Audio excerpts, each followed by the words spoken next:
Welcome to the American Nephrology Nurses Association's 50th Anniversary podcast series. In this commemorative series, past presidents and other leaders of the American Nephrology Nurses Association will provide a rich history of the association itself and of nephrology nursing as a specialty nursing profession.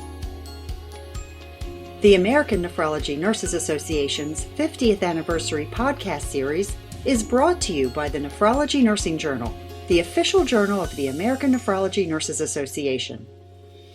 We are honored to present this episode, and we hope you enjoy these invaluable and enlightening nephrology nursing recollections. Hi, my name is Norma Gomez. I'm a member of the Nephrology Nursing Journal Editorial Board and a past president of CNNe.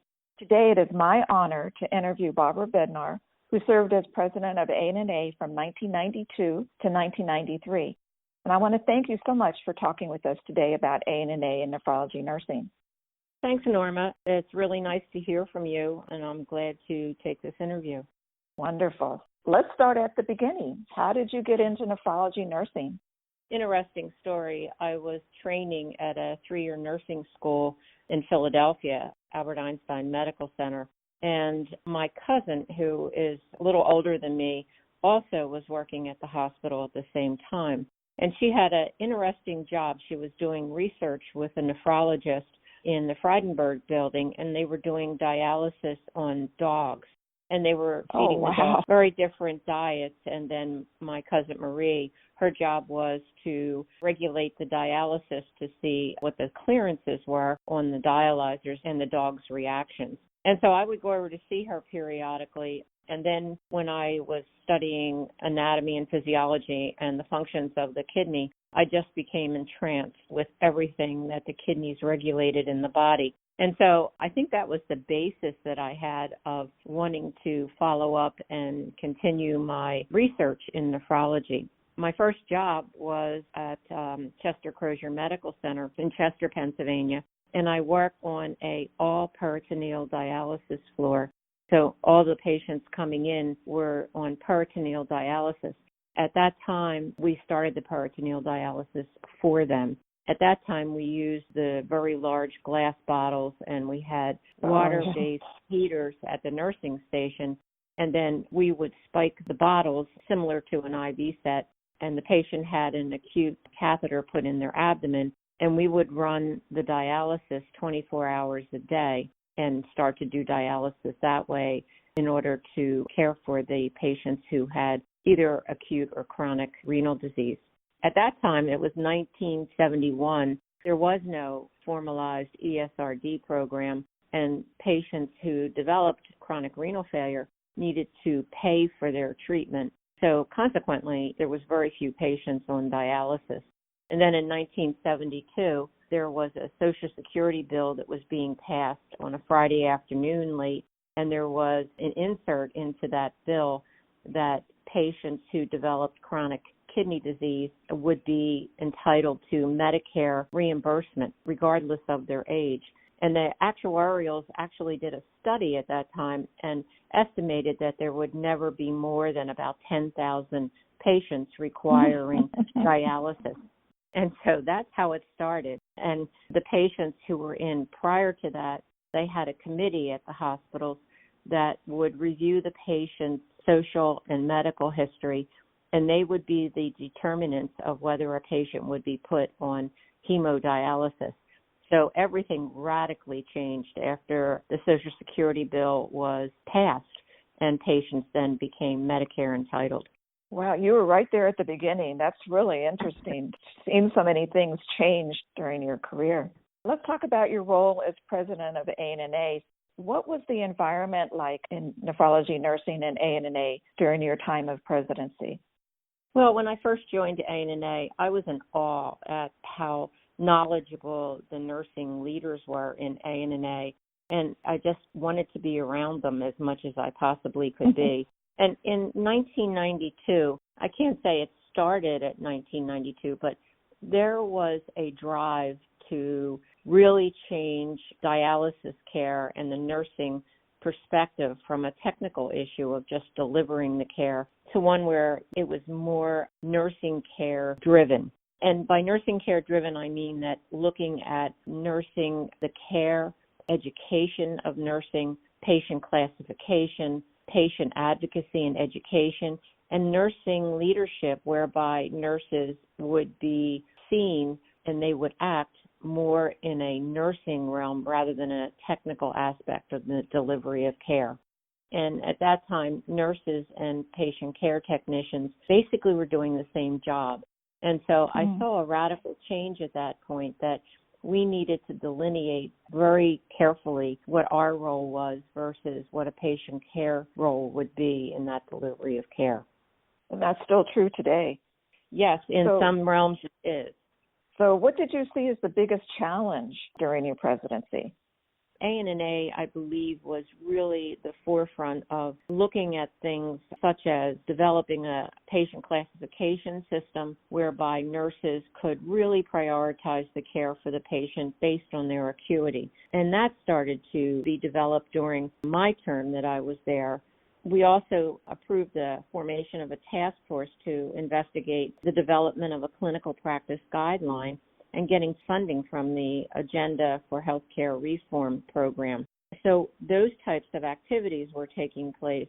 And then we looked at standards of clinical practice. And in my presidency year, we actually approved the revision of those clinical practices. And it was interesting because at the CNNe annual meetings, the 4 leader workshops were being developed and held so that the leadership could then, the leaders of CNNe could have further development for their skill sets in leading their chapters would do. I think an infrastructure was being developed so that the leaders of the chapters could then help the other nurses who were coming on, regardless of how long they have been in nephrology, to improve their skill sets. And that was good. And then recognizing if we're going to delineate nurses from other staff, then we started to look at certification programs so that it would be a clear educational path for nurses to distinguish themselves as a certified nurse in nephrology. So I think things like that really were helpful. And then from CNNe's perspective for programming, it was my board that formed the Nephrology Nursing Needs Assessment Task Force so that we could really tailor the educational programs that were being delivered to the experience level of the nurses that were in CNNe.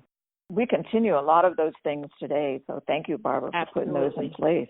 It wasn't just me, Norma. There was wonderful people prior to me that started the process, and I really felt that I just picked up the ball and carried it forward. Well, thank you for doing that. It's great that we still have those programs in place. So what have you done since completing your term as president? My role changed in, I would say the 80s. I worked in every aspect of nephrology, and then I moved into nursing leadership positions in the 80s.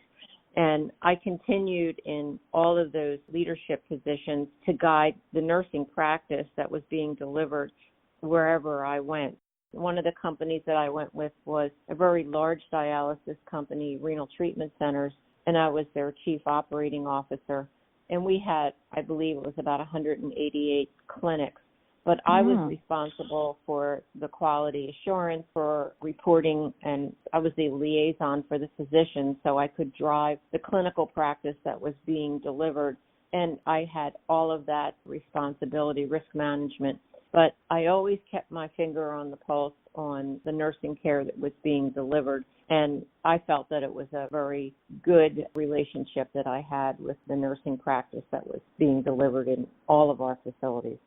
I was in 2 other for-profit programs after that, all in operations. And then in 2007, I founded Reliant Renal Care, and I was the president and CEO. And for me, this was a key position because I was able then to directly decide what kind of programs that we were going to do. And I expanded the home program tremendously. We had a very large home program because I really believe in self-care. And then I guess it was in my 5th year at Reliant Renal Care, I started dialysis in nursing homes. And I monitored all of the quality assurance, and I had a huge database where I could demonstrate that these frail patients were getting better dialysis, quality of life improved, and their mortality and morbidity improved in that situation. I was very proud of our ability to do that. So then my company was sold, and subsequently I have retired, and I'm living the life of a retiree right now. Well, Barbara, I could talk to you all day. It's so interesting. I really want to thank you for your service and leadership as president of ANNA and for allowing us to interview today. So we very much appreciate you taking time. Have a great day, Barbara. Thank you so much. The American Nephrology Nurses Association's 50th anniversary podcast series is brought to you by the Nephrology Nursing Journal, the official journal of the American Nephrology Nurses Association. This series is owned and produced by the American Nephrology Nurses Association. All rights reserved. No portion of this podcast may be used without written permission. For archived episodes of this podcast and to learn more about the American Nephrology Nurses Association, visit the association's website at annanurse.org. You can also subscribe to this podcast on iTunes, Google Play Music, Spotify, Stitcher, TuneIn Radio, our hosting site Spreaker, and other various podcast delivery services.